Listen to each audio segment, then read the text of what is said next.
Hi guys, this is Dr. Nick again. So again, I'm just continuing the series of sensitive imago videos, and this part we're going to kind of go through the express monitoring, and I'm going to showcase it on the screen, and we're going to go through the different subgroups within that can give us information so we can have a better understanding of what we're looking for and what is actually going on in this person in terms of the sensitivities, even burdens energetically, in terms of what's going on. So hope you enjoy.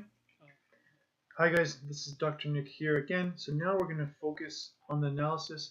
So we're going to go straight into the express monitoring. So we click on it, as you can see here, we highlight it, then we click here, which is data analysis. Click on that. Then we have two areas. We have the areas here which are different groups, and below is the assessment of that group in terms of priorities. So we're going to click on group number 1, and what comes up is a list of different systems or filters. So this is based on the technology coming up with different filter numbers which correlate to different organs overall. What our goal is to see is what is the weakest organ, and that's what this list gives us. So anything that's below 0.5 is considered to some degree weak, or there's a stress on that system. Anything below 0.3 or 0.285 means a more emergent or active maybe stress on the system. So our goal is to take the top 3 to 5 areas that may be stressed. So the first one we see here is system 6 or filter 6, and that in the little bracket says immunity and adaptation. So that correlates to specific organs of the immune system, the thymus gland, the nasal and bronchial mucosa, the blood in the vessel walls at the same time. So we know that that can be a weakened system for this person overall. The second stressful system, or the weakened system, is the fifth filter, and that simply put has to do with detoxification in the urogenital system. And what it says beside these things, it says adaptation, or as you go down here, decompensation. So adaptation means there's still reserves where the body can adapt the situation and take care of it to some degree. We get down to decompensation in the scan in terms of the weakened organ systems or filter, then it needs more help to kind of put it back to an adaptation response. So when it's decompensated, it means it's harder for it to respond at this moment, so we have to have more intervention to put it back and make it able to adapt and regulate. So that's what this would be right here. So this gives information in terms of where we're going to go next. So our next area we're going to is group number 3, which looks at a target system, maybe somewhere to target bioresonance treatment, or that needs more of this acute kind of help.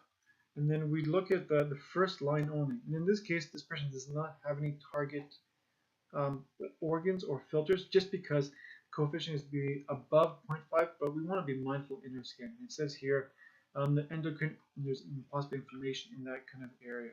But we always want to be mindful of this information, so later on, if we see patterns or correlations, we can see what we're going to have to support.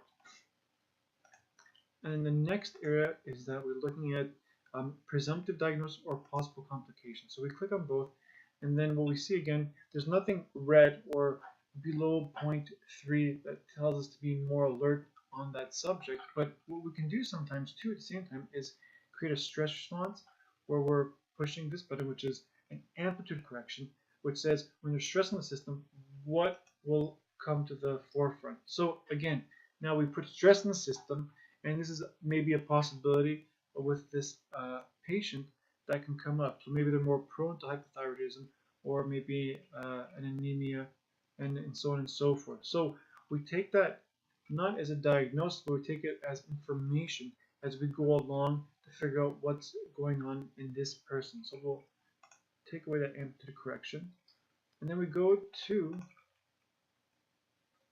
the next area. So there's possible disease past. That's more for the doctor to look into. But what we can do, then we go to spectrograms of healthy organs. So we want to see which organs may need support, so we can give them healthy frequencies back. So in general, the thymus comes up as the top one in terms of the red. That maybe needs acute support. This could occur in older individuals just because the thymus after a while does go into atrophy or gets weakened and doesn't work as efficient as it used to when you were more of a teenager or a child. So that might come up for that reason. And also because we saw initially from our review of systems in terms of a weak organ, the immune system was a weak organ. Therefore, the thymus is part of the immune system. So that's why that can possibly correlate too.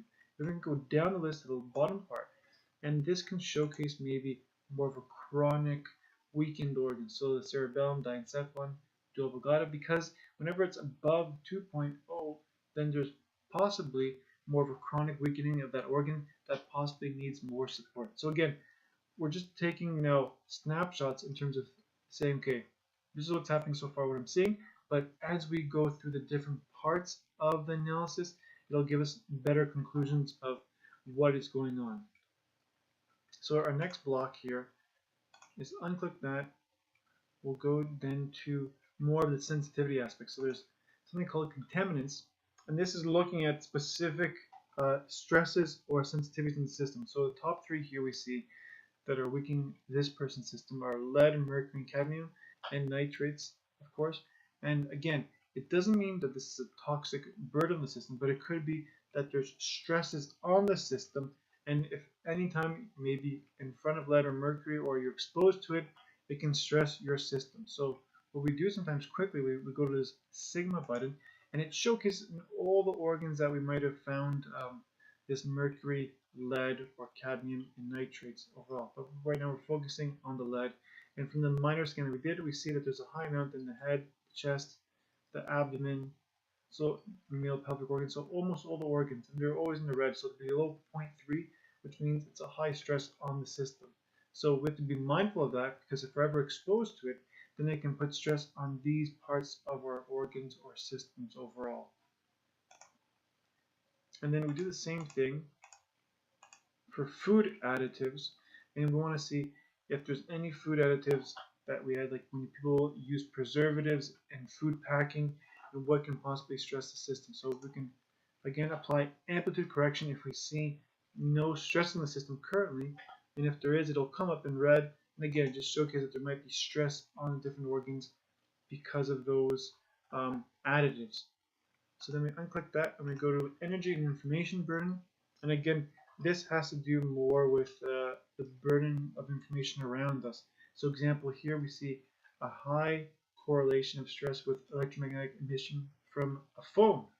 So that's an important factor to be mindful of overall too. And then lamps here and geopathic stress here. So then again, we can kind of correlate that and see where it's happening in the body, where the highest stresses occurring. And we have to be mindful and put that in the conclusion too. There's a conclusion button here that we can make up a summary of the results of what's going on by adding these things in there, so we have a better understanding of what's going on and where our stresses may lay in the body. So then again, we unclick that and we go to the next part, and only in express monitoring in the hypothalamus nuclei do we see a box or a group which is 44, and that's based on psychological stress. So we'll click that. And then here we see there's correlations maybe unconsciously in terms of the stresses on the system from a psychological point of view. And here for this person, again, there's nothing in the red, so we can apply amplitude correction to see if anything comes up.